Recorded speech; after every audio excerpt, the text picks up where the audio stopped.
I want to introduce somebody who is, really impactful in this community, who is, also a part of the SFA family. Big bruh. Also has probably one of the best kids, right, in his class, Little bruh. right?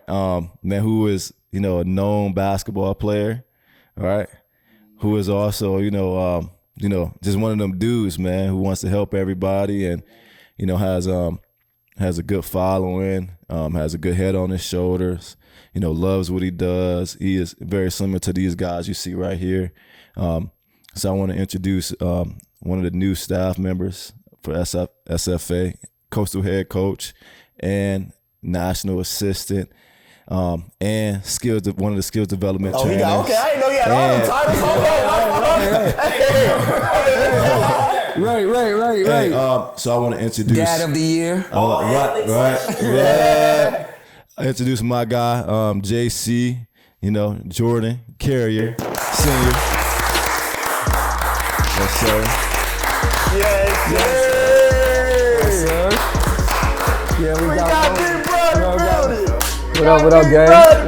What up, gang? Yes, sir. We got a guy in this town that's really trying to help everybody that asks for it. You know what I'm saying? One of those guys that really has a understanding and is on the same wavelength as Coach B in regards of just giving the kids an opportunity. Giving kids an opportunity. He could go seek out all the best players and try to just train them, but he finds he's kind of got Coach B philosophy. We turning Joes to pros. You know what I'm saying? The underdog to college players. You know what I'm saying? So Now, you do work with them guys. No, he worked with them guys. He worked with them guys, but the work is with those guys. Those guys, you know who I'm talking about. So he's definitely, one of my guys, you know what I'm saying? Part of the family, little bruh. Let them know, JC. Give them a little bit about yourself. Give them a little bit about what you do. You're on the pod now. My name is Jordan Carey Sr. I'm from Tampa, Florida, St. Pete area. I'm a director and head coach of Trey Man Elite 2031. We're one of the only fully sponsored AAU travel programs in the nation, fully sponsored. Right. Everything. Fully sponsored. That means parents. That means he's on the circuit and it's paid for. Yeah, everything's paid for. Not that you on the circuit, but the parents got to pay for everything. Right. You gotta check it. means you gotta Check be that fine one of print. them. You gotta check fine print on Gotta that. be him. Right. And now, I'm in the grassroots to middle school age group, so it's a little different than the high school guys. But, if you're 8th grade and under and you're fully sponsored, that should tell you something. Right. That's real talk. They believe in what I'm doing, and I believe in what I'm doing. And I'm one of those guys in the area. I'm not trying to be the best trainer, the best coach. I'm just trying to help the kids get to where they need to get. Help these parents understand how important it is to start now with the education part and just making sure that you have a proper plan to go where you need to go in this game.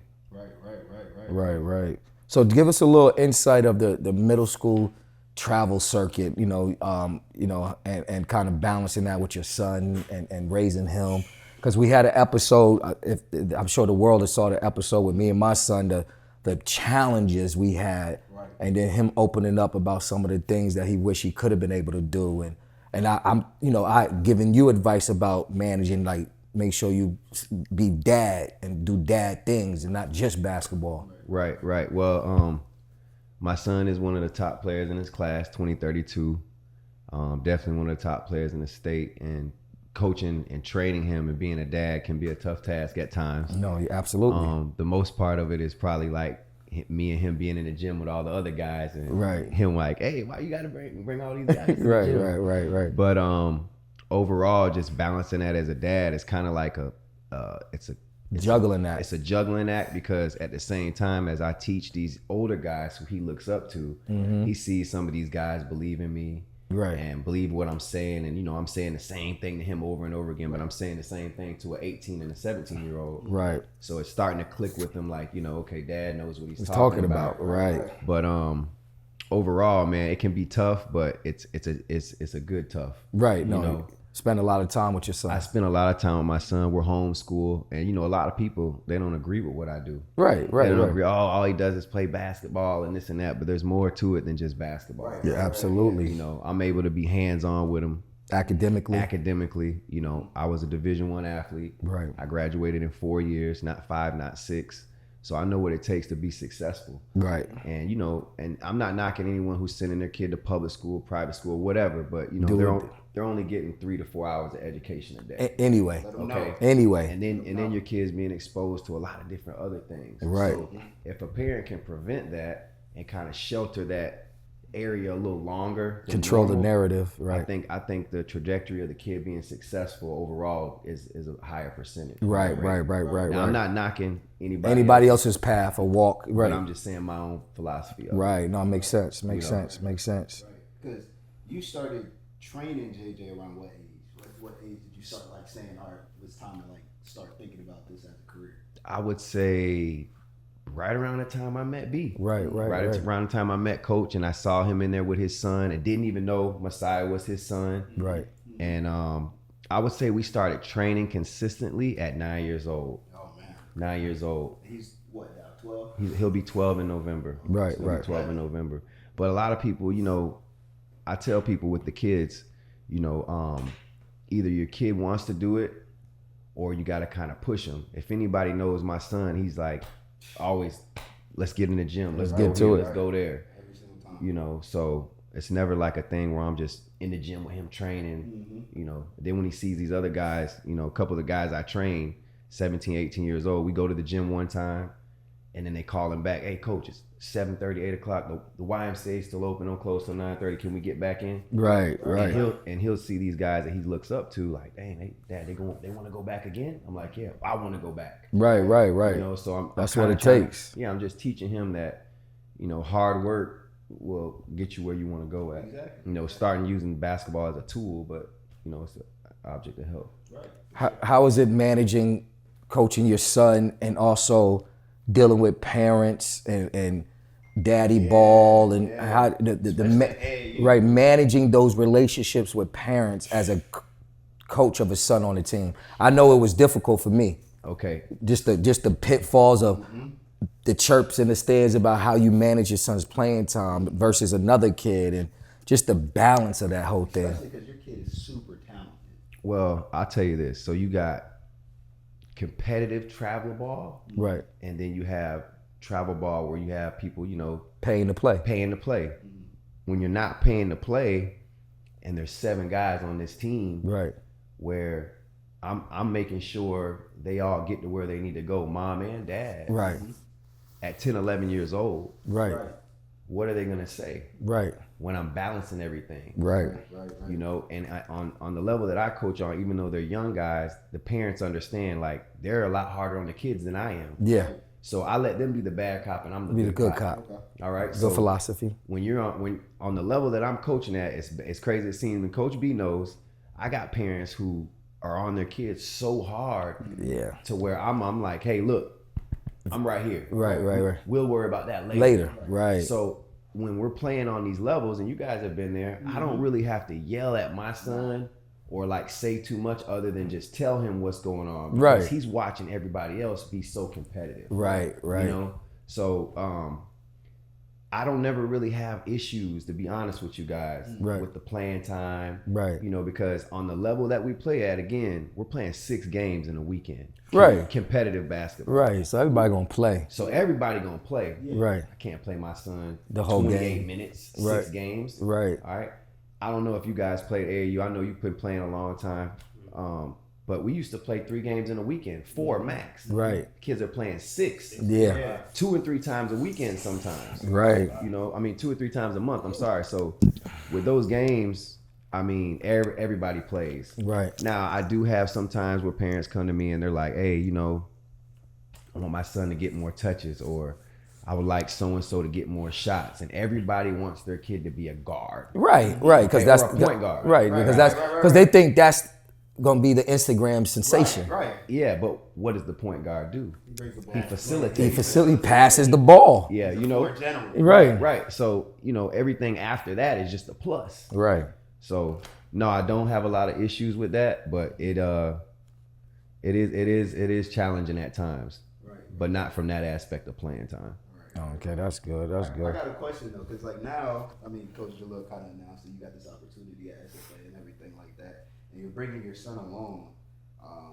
You have him exposed to basketball at a high level much earlier than most kids and things like that. What do you think the best way to kind of like prepare these young minds, because you work with young minds, prepare these young minds for the next level, whether that be high school or even with your kids that you're working with now that are 17, 18, preparing them for college, because you've been at all levels and been successful at all levels. So how do you like prepare these young kids going from transition to transition? Well, how I mostly prepare them is just telling them to stay in the gym, Right. be consistent. Right. You know, if you're not gonna be in the gym, you know, me personally, I just feel like if you're a high school guy, you know, you're 9th to a 12th grade. If you're not in the gym 20 hours a week, you ain't going to college. Say it again. You're not going to college unless you're in the gym 20 hours a week. I don't care who you are. You got to get in the gym. All right, and if you a elementary to a middle school guy, you got to be in there 14, 15 hours. Right, a week. right. You can't go to your trainer 1 hour and then not do nothing twice a week. You're not Right. going to get better. You're not gonna get better. You know, but I just, to these young guys, man, and I just push going to school, Right. doing the right thing, Right. and getting some structure in your daily routines. Right, And right, really, right. for the younger guys, we can't really talk. You know, their parents have to start them. Right, you got to right, control right, that. The older guys, like, they need to start their routines now. You know, get up early, Right. and Be uncomfortable. Lift Be at this uncomfortable. Time, eat at Right. this time, Right. schedule everything. And I think in this generation, some of these younger guys, talking about the high school guys, they look at us like, you know, we're trying to get on and we want them to do this, we want them to do that. Whereas back in the day, we would have been thirsty for this. Right, I right, wish right. somebody would You know, try to I talk. wish somebody would help I'm me. not Or, forcing you. right, Right, you know, right, you know, right. like you got the workouts early in the morning. Right. And there's guys, you know, I know you, hey, come on, you just come get you some work. Right. And they don't want to come work. Right. They don't want that. Yeah. It's know? because it's not a comfortable time for them. Right. They want things to be where they feel like doing At it. their time, at their pace, at their intensity. But those, like you keep, like we've all said, those guys, those windows are a little closed, not as wide.